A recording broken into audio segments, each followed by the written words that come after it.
une question, enfin j'ai une question et une réaction. Une question pour Florence Pasquier, merci parce que vous avez effectivement décrit avec beaucoup de précision le cheminement d'une consultation mémoire. Mais à mon sens, vous avez dit un truc très important, c'est que vous avez, dans un souci de rigueur, sûrement vous avez dit, moi je ne peux parler que des patients qui viennent à moi. Et je me suis dit, mais finalement, qu'est-ce qu'on fait pour la masse des patients qui sont chez eux, qui ont des maladies d'Alzheimer, débutantes, moins débutantes, parfois évoluées? Est-ce que vous avez réfléchi, vous, neurologue ou autre spécialité, à des dispositifs d'évaluation et de soins qui ne sont pas destinés aux patients qui viennent vers vous, qui sont effectivement des patients très spécifiques, mais ceux qui sont chez eux? Ça, c'était ma question à Florence Pasquier. Ce qu'on essaie de faire, c'est au moins de sensibiliser les médecins généralistes à prendre en compte la question ou les interrogations de leurs patients. Parce que les médecins généralistes avec lesquels on participe à la formation initiale et continue reconnaissent totalement qu'ils évitent, enfin en tout cas ils freinent à l'accès aux consultations spécialisées. Et je pense qu'on a un grand effort d'information à faire auprès de ces médecins. Et la première chose, c'est qu'ils se sentent très, très mal à l'aise avec le diagnostic, et très mal à l'aise aussi avec l'annonce, la démarche diagnostique, je voulais dire, et puis aussi avec l'annonce, avec une raison qui me paraît excellente, qui est celle du temps. Ils n'ont jamais le temps de prendre le temps d'écouter les malades, même s'ils les connaissent bien et même s'ils les voient souvent. C'est toujours des périodes très courtes. Et c'est vrai que les personnes n'ont pas tendance à parler très vite de ce qu'ils pensent au fond d'eux-mêmes. Oui, Florence Lebert, psychiatre, CM2R de Lille. Deux questions, remarques qui rejoignent un peu la précédente question. Il me semble que dans les intervenants, vous évoquez en priorité les personnes qui ont une plainte, et donc pour lequel on entame un dialogue. Donc c'est un petit peu ce qui était évoqué. Il me semble qu'il y a deux situations qui sont quand même particulièrement difficiles sur l'abord du diagnostic, qui est le bilan gériatrique, où la personne est hospitalisée par exemple pour un bilan de chute, et on met en évidence un déclin cognitif alors qu'il n'y a aucune demande ni du malade ni de sa famille. Et donc, quel accompagnement va-t-on proposer à quelqu'un qui n'a pas de plainte? La deuxième situation auquel on est confronté, c'est le problème du syndrome frontal, où la personne ne peut pas avoir de plainte puisqu'elle n'a pas conscience d'être malade. Donc, dans ce cas de figure, quelle réflexion peut-on avoir sur les conditions finalement de l'annonce du diagnostic? Et puis, la deuxième remarque, c'était finalement dans notre pratique, beaucoup de patients nous témoignent dans leurs éléments de décision l'importance sur le faire confiance. Confiance aux professionnels ou confiance aux proches. Et je sais bien que le côté paternaliste n'est plus à la mode et que l'autonomie prime, mais quelle valeur aujourd'hui a la notion de confiance dans les proches, qu'ils soient professionnels ou familiaux, sur les éléments d'annonce diagnostique? Enfin, dans mon esprit, quand je dis plainte, c'est plainte du malade ou plainte de la personne qui l'accompagne. Et la personne qui l'accompagne, ça peut aussi être comment dire, enfin, quand on dit plainte, c'est-à-dire j'ai remarqué un changement ou j'observe un trouble. Et ça peut venir aussi du conjoint ou des personnes qui vivent avec elle, ou aussi des professionnels de santé qui, au moment de l'hospitalisation, se rendent compte des choses. Bon, par contre, ça va demander évidemment toute la préparation et certainement pas dans un coin de couloir, évidemment. Mais c'est une très bonne, c'est une situation très fréquente, bien sûr.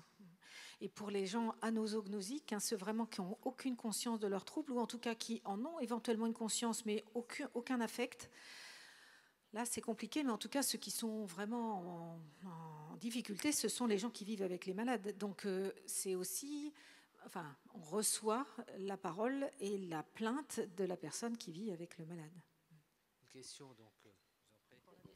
Je vais juste vous faire une petite anecdote parce que ça m'a fait penser à une famille que je recevais, patients concernés, qui était venu effectivement pour un bilan de chute et à qui on s'est retrouvé à annoncer des troubles cognitifs d'origine démentielle. Et la fille m'a dit, mais vous savez, pas au premier rendez-vous, hein, mais au bout de plusieurs rendez-vous, mais vous savez, c'est un peu comme ces routes départementales. Il y a des platanes, on passe devant, et un jour, allez savoir pourquoi, un platane est au milieu de la route. Et on rentre dedans. Et je crois que oui, il y a un effet sidérant d'annonce, alors qu'en même temps, il y a une question, pourquoi il tombe ? Pourquoi il tombe ? On attend une réponse. On sait bien que ce n'est pas seulement un problème de il s'est pris les pieds dans le tapis au bout d'un moment. Donc, elle est attendue, cette réponse. On l'a vu, on les a vus, les platanes. On les a vus, on savait qu'ils étaient dangereux. Jusqu'au jour où on rentre dedans. Voilà. Et Dominique Tram, bonjour. Je m'occupe d'un SIAD dans les Hautes-Pyrénées, à Tarbes, et qui dispose d'une équipe spécialisée Alzheimer. Donc du terrain. Et on nous demande souvent, pour aller auprès des personnes, d'avoir une prescription médicale. Ça veut dire qu'il y aurait eu normalement un diagnostic. Et on se rend compte qu'on en a peu. Peu de diagnostics. Les gens, la plupart, n'ont pas eu d'informations sur la maladie d'Alzheimer. Et on rejoint ce qui a été dit ce matin, 50% de la population Alzheimer n'a pas été diagnostiquée. Et en plus, ceux qui ont été diagnostiqués, pour la moitié d'entre eux, ne le savent pas. Alors, comment faire pour accompagner, comment faire pour que les équipes qui sont sur le terrain puissent aller auprès d'eux? C'est des questionnements extrêmement importants. Alors, on rejoint la difficulté des médecins généralistes qui ont bien conscience des plaintes éventuellement cognitives. Mais comment on fait pour augmenter l'accompagnement? Et vous l'avez très bien dit, que l'accompagnement des patients, c'était très long. Il fallait gagner la confiance. C'est quelque chose qui est extrêmement compliqué. Mais je crois que dans la question que vous posiez, le problème n'est même pas celui du consentement ou de la volonté de savoir. C'est tout simplement d'approcher, c'est ça, de l'approche de la personne, de légitimer votre approche. Donc pour ça, vous avez besoin d'une prescription médicale. Donc, bon, alors là, je suis absolument pas compétente, mais comme on me laisse la parole, je la prends. Je me demande s'il ne faudrait pas vous donner à vous le moyen de faire un signalement aux généralistes géographiquement compétents, enfin le plus proche. Je ne sais pas si on peut faire ça. Je crois que non, en fait. Ensuite, on aura 2 questions sur les hauteurs qui sont là. Donc, voilà. Florence voulait intervenir. C'est vraiment quelque chose qui est très, très préoccupant, effectivement, le fait qu'il y ait... parce que le diagnostic, ça suppose effectivement l'accompagnement adapté. Et on dispose d'outils vraiment très utiles pour faciliter la vie des malades et des personnes qui vivent avec ces personnes. Je pense vraiment que les changements de mentalité viendront de nous tous et de la population générale, parce que je ne crois pas qu'il y a d'autres moyens je pense que les médecins généralistes vont mieux se rendre compte du besoin à partir du moment où ce sont leurs propres patients qui vont exprimer ce besoin. Bon, je ne vais pas raconter un peu la vie des universités, mais c'est très compliqué. Il y a un temps d'enseignement qui est limité, et chacun veut absolument apporter son enseignement pour les jeunes médecins qui vont s'installer. Donc c'est presque un petit peu la compétition pour les cours qu'on va se distribuer auprès des médecins en formation. Voilà, donc donner des priorités pour les médecins en formation, ça relève peut-être aussi des pressions de la population. Alors Perrine, il y a 2 questions qui vont être prises bout à bout. Ce seront les dernières questions. Il y aura encore 2 livres. Et je garderai encore un stock pour les prochaines questions qui seront posées après la prochaine table ronde. Je vois que c'est très incitatif. Vous voyez que la faculté de discernement des gens va vers le bon sens. Alors vous allez... Bonjour, je suis psychologue comportementaliste. On n'est pas beaucoup en France à travailler en Alzheimer. C'est dommage qu'il n'y ait pas de représentants, mais en même temps, comme j'ai dit, il y en a peu. Avant ma question, une petite remarque. Ce matin, on a parlé des autistes et comme quoi c'était un handicap psychique. Moi, ça me dérange beaucoup quand j'entends encore dire ça aujourd'hui. Je voulais juste le relever. Ma question, elle est assez terre à terre, assez simple. Je pense j'ai un petit peu de mal à cerner finalement au moment de l'annonce du diagnostic. Comment finalement, en fait, à quel niveau on se pose? C'est-à-dire, on se pose dans l'idée qu'on dit quand même au patient qu'il est malade, mais on ne dit pas quelle maladie, Ou est-ce qu'on ne lui dit même pas finalement qu'il est malade? Parce qu'à partir du moment où le médecin saura qu'il y a un diagnostic de posé, on ne pourra pas, si la personne n'est pas malade, forcément on lui dira, sans même lui poser la question de s'il veut savoir. Donc je voulais juste avoir une précision par rapport à ça, si effectivement la personne sera au courant qu'elle a quand même un diagnostic de posé ou non. Moi, je ne suis pas sûre d'avoir bien compris. Les patients, quand ils viennent consulter, bien sûr que c'est à eux que l'examen, c'est pour eux, c'est auprès d'eux que l'examen se fait. Et c'est avec eux qu'on chemine sur le diagnostic. Et que c'est à eux qu'on annoncera le diagnostic. Et à personne d'autre, ou avec la personne qui les accompagne éventuellement. Mais c'est au malade lui-même. Oui, bien sûr, mais dans le fait de ne pas lui annoncer, la personne choisit de ne pas savoir, la personne saura quand même qu'elle est malade sans savoir le nom de la maladie. Par défaut. Par défaut. Voilà, c'était un petit peu la précision. Quand je disais que ma question était un peu simple, c'était vraiment ça.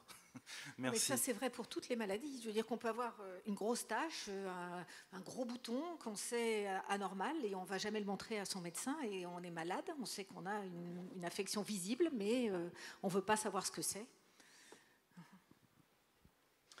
Nathalie Boufflet, directrice d'un EHPAD. Une remarque et une question. Alors concernant, je dirais ma remarque, on a de plus en plus de résidents accueillis dans les établissements qui se font suite soit à une rupture du maintien à domicile, soit à une hospitalisation, par exemple chute ou je dirais altération le week-end sans médecin généraliste présent sur les secteurs. Et là, on se retrouve avec des demandes d'établissements sur lesquelles il n'y a pas de diagnostic de posé, il n'y a pas d'annonce.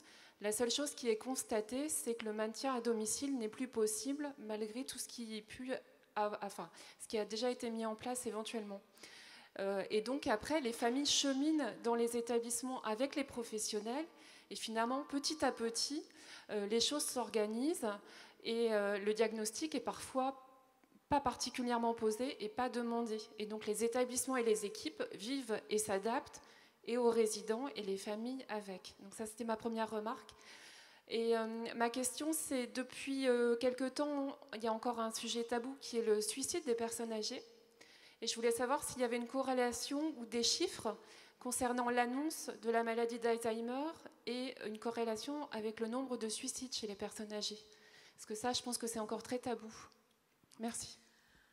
Ça, pour la dernière question, j'ai revu bien j'ai fait une revue de questions sur les études qui ont porté sur les suicides chez les personnes à qui on annonçait le diagnostic de maladie d'Alzheimer. Donc, il n'y a aucune corrélation. Le fait d'annoncer le diagnostic, alors dans les bonnes conditions bien sûr, n'est pas, au contraire, diminue le niveau d'anxiété et n'augmente pas la dépression des personnes. En revanche, une personne qui a un syndrome dépressif et qui par elle-même, déjà à cause de sa maladie dépressive,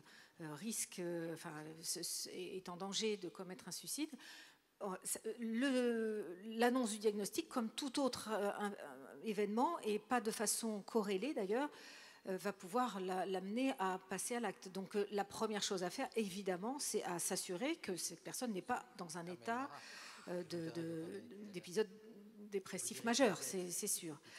En revanche, il y a d'autres pathologies pour lesquelles il y a des passages à l'acte et qui sont d'ailleurs indépendants de la dépression et indépendants de l'annonce du diagnostic, mais chez lesquels il faudra être plus attentif. Mais en tout cas, pour répondre à la question, dans la maladie d'Alzheimer, pas de relation entre eux. Il y a d'ailleurs il y a un nombre de suicides très très faible dans la maladie d'Alzheimer. Dans d'autres pathologies, il y a le même taux que dans la population âgée habituelle. Alors on va prendre une dernière question.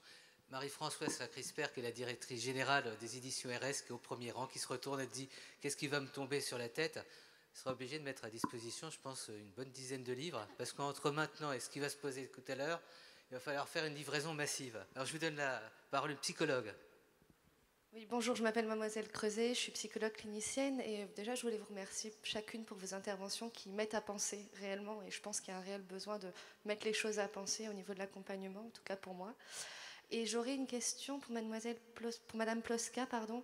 à savoir si vous différencierez la connaissance, le savoir, de la vérité. Et est-ce qu'il n'y a pas un véritable enjeu au niveau de la demande entre finalement quelle est la demande de connaissance et de savoir qui est totalement différente, peut-être pour moi en tout cas, de la question de la vérité. Qu'est-ce que vous pouvez en dire? Oui, il y a une grosse différence entre la demande de connaissance et la demande de vérité. D'abord, la vérité passe par la connaissance en premier lieu. Et c'est ce que je disais, c'est vrai que la question de la connaissance va toucher à la question de l'information, à la question du savoir sur la maladie, à la question du lien qui va se créer avec cette maladie. Elle va amener le sujet à accepter de changer de groupe d'appartenance. Et je pense que c'est à cette articulation-là, quand la connaissance est acquise, quand il y a acceptation du savoir sur la maladie, du savoir qu'on est malade, que la vérité du sujet va surgir, et qu'elle va surgir de façon beaucoup plus douloureuse. Et je pense que là, on va être dans la souffrance, parce qu'à ce moment-là, va se jouer toute la question de l'identité, la question des remaniements de la place dans la famille, de la place dans les groupes sociaux. Changer de groupe d'appartenance, c'est accepter de regarder le groupe malade, c'est accepter d'être un sujet malade. Et je pense qu'on est là à une articulation qui est difficile et qui demande un accompagnement sur du long terme. Oui. Perrine, si tu es d'accord, une dernière question. Parce que j'ai une dette éthique vis-à-vis de monsieur. Tout à l'heure, on l'a amputé de sa question et surtout de sa réponse. Alors, il m'a promis que ce n'était pas pour Fabrice Zil, c'est vraiment pour les personnes qui sont en scène. Merci. En ce qui me concerne, je donne des formations aux professionnels du soin en éthique et je cherche toujours d'ailleurs à donner des formations pour les aidants, et j'ai rencontré récemment quelqu'un des laboratoires Novartis qui s'occupe de la formation des aidants, qui me disait que globalement ça ne marche pas. C'est-à-dire que c'est très difficile de former les aidants, ils ne sont pas forcément conscients d'avoir besoin d'être formés. C'est très difficile de les rassembler pour les formations globalement. Donc je trouvais que le diagnostic de cette personne était très négatif. Je voudrais savoir si parmi les intervenants qui ont l'occasion de rencontrer des aidants, ils ont des informations qui corroborent ce que je dis ou qui sont contraires. Et quelles sont les formations, que ce soit en éthique ou ailleurs, qui peuvent intéresser les aidants? Alors, je vais parler au nom de l'association France Alzheimer qui développe des formations pour les aidants familiaux depuis fin 2009, donc qui a pu... alors il faut pas être pressé, je crois les choses se mettent en place progressivement. Il faut accompagner les familles vers ces dispositifs. C'est pas une démarche aisée, évidente, spontanée. Enfin, c'est quelque chose qui s'inscrit. Et puis c'est pas proposer une formation et puis plus rien après et dans le suivi. Voilà, ça s'intègre dans un parcours d'aide et de soutien aux familles. Ça, c'est la première chose. En tout cas, dans l'expérience de France Alzheimer, et je pense que Catherine Olivet pourra également en parler, on a vu vraiment un dispositif où on a formé de plus en plus de familles avec un phénomène de bouche à oreille qui a extrêmement bien fonctionné. Et on est même à avoir maintenant des capacités presque limitées. Alors, il y a quand même une spécificité à la formation proposée par France Alzheimer, c'est qu'elle est co-animée. Je pense que c'est pour beaucoup dans la réussite du dispositif. Elle est co-animée par un psychologue et par un bénévole ancien aidant familial. Et je pense que cette articulation de l'apport de connaissances et l'expertise du psychologue articulée à l'expérience du bénévole qui rend compte de situations concrètes est extrêmement importante. Je crois qu'il... Alors, je voudrais effectivement compléter et vraiment insister là-dessus. Ça marche très bien chez nous. Ça marche très bien. Et moi, je suis dans le 93 et croyez-moi que c'est quand même pas un département si facile que ça pour organiser des formations des aidants. Ça marche très bien parce que la vertu essentielle, unique et comparable à nulle autre formation en France dans ce domaine-là, c'est bien la spécificité des formations France Alzheimer qui allie le professionnel et le bénévole. Nous sommes les premiers témoins de l'alliance. Et ce bénévole, il a vécu la maladie. Il est un père. Et ça, c'est une porte incontournable pour ouvrir un certain nombre de verrouillages, de refus, de rejets, de je ne veux pas y aller, de j'ai pas le temps, etc. Je voudrais juste réagir aussi d'une phrase sur la question qu'on a entendue avant, qui était aussi, moi, mon problème. C'est ces milliers de personnes malades et d'aidants familiaux qui refusent d'aller à l'hôpital, qui refusent d'aller en consultation mémoire, pour lesquels on n'arrive pas à l'organiser, qui n'ont donc pas de diagnostic. Moi, je demande simplement aux professionnels, et en particulier aux professionnels du domicile, professionnels de SIAD, professionnels d'aide à domicile, ont-ils besoin d'avoir une étiquette sur le front de cette personne dont ils s'occupent pour adapter leur comportement, leur façon de parler, leur façon de s'intéresser à la personne, leur façon de les toucher? Est-ce qu'ils ont besoin d'une étiquette? Il leur suffit de savoir que cette personne-là est en attente d'aide, a un besoin de soutien, a un besoin d'un soutien accompagné, adapté, avec un ton adapté, avec un toucher adapté, avec des relations humaines adaptées. Je vous rappelle que normalement, dans un monde normal, votre aide ménagère n'est pas censée savoir votre diagnostic. D'accord? Et pourtant, nous avons tous besoin à domicile que l'aide ménagère sache se comporter en relation avec la personne qu'elle aide à faire ses courses ou qu'elle aide à nourrir. Et nous avons pourtant bien besoin que l'infirmière du SIAD sache aussi comment on touche une personne vulnérable, comment on lui parle, comment on l'aide et qu'on l'accompagne dans ses soins. Je ne dis pas que ce n'est pas mieux d'avoir un diagnostic. Je dis qu'on peut faire déjà beaucoup, même sans diagnostic.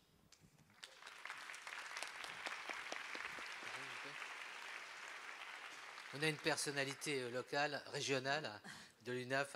On est obligé de lui donner la parole. Je te donne la parole. Tu te présentes parce que tout le monde ne te connaît pas, même si tu ne peux pas te promener à Lille sans être arraisonné par tous les gens dans la rue. Faut pas exagérer. Bon, je suis Christiane Martel. J'ai présidé l'UNASAD et je suis maintenant présidente pour une région Nord-Pas-de-Calais. Alors, depuis hier, je ronge un peu mon frein parce qu'effectivement, j'entends peu parler des services à domicile. S'il vous plaît, ne dites plus les services d'aide ménagère. Ça n'existe plus depuis 1984. Non pas que faire du ménage soit déshonorant, nous en faisons tous, enfin pour la plupart, mais il vaut mieux donner aux professionnels le nom qui est le leur. Alors le nom générique, c'est aide à domicile, et puis quand ces personnes ont pu bénéficier d'une formation intéressante mais limitée, et si ces personnes ont le diplôme d'état d'auxiliaire de vie sociale, elles sont donc des auxiliaires de vie sociale. Et puis, bien sûr, dans nos services, nous avons des aides-soignants, des infirmières. Pour répondre à la question précédente, bien sûr que non, on n'a pas besoin d'avoir une étiquette pour savoir si il est, je dirais, du devoir, de la mission de l'intervenant à domicile. Il n'a pas besoin d'étiquette pour savoir qu'il doit donner toute son empathie, toute sa capacité de faire. Mais je crois que, j'évoquais il y a un instant le problème de la formation, il y a un criant besoin de formation. C'est tout le temps qu'il faudrait que nos professionnels puissent bénéficier de formations aussi diverses que variées. Et puisqu'hier soir, on a eu un temps tout à fait extraordinaire où l'Alzheimer rencontrait le handicap, je peux vous dire que nous avons vraiment besoin que nos professionnels puissent être en capacité de répondre à toutes les difficultés des personnes qui veulent, qui ont fait le choix de continuer à vivre dans leur domicile. Alors, moi je suis contente en fin de cette dernière intervention puisque ça permet quand même de parler de ceux qui sont dans leur domicile. Et il faut savoir aussi, puisqu'on parle beaucoup des aidants, et tant mieux si effectivement on s'est un peu préoccupé quand même de l'accompagnement de ces aidants, il faut aussi savoir qu'il y a dans les domiciles des personnes malades qui n'ont pas d'aidants. Et que, bien sûr, il s'avère difficile, de plus en plus difficile, de faire en sorte que cette personne puisse continuer, si tel est son choix, à vivre dans son domicile. Et il faut qu'on trouve justement des formules qui permettent de continuer à respecter ce choix, autant que faire se peut, et de faire en sorte que cette personne y soit dans la sécurité, dans le bien-être, dans une situation qui la mette, je dirais, en capacité de toujours être heureuse de vivre.